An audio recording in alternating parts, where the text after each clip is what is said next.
पहिला यो भिडियो हेर्नुहोस् अनि त्यसपछि यसको फन्नी कमेन्टहरू हामी पढ्नेछौँ। को भन्नु नेपाली त खासै म टिकटक म पोस्ट मात्रै गर्छु तर स्क्रोल गरिराख्दिनँ क्या।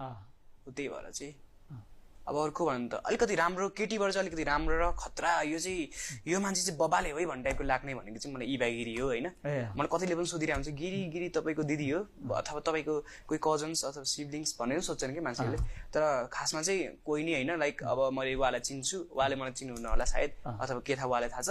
तर जे होस् मलाई खतरा लाग्ने भनेको चाहिँ एकदम बबाल, मैले फलो चाहिँ गरेँ होइन, जस मलाई राम्रो लाग्ने भनेको चाहिँ इभा गिरी नै खतरा लाग्छ। एकदम केटीबाट चाहिँ बबाल लाग्छ, एकदम हुन्छ नि स्ट्रङ लेडी।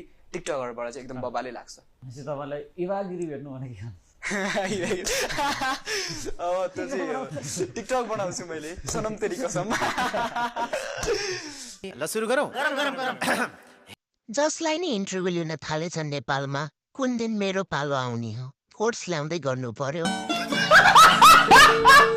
अनि झाँक्रीको बुढी चाहिँ कस्तो लाग्छ नि? छोरी मान्छेको खुट्टा तान्ने मान्छे छोरी नै हुन्छ, छोरा मान्छे हुँदैन। फ्रेम बनाएर राख्नुहोस् ट्यापल हाएर।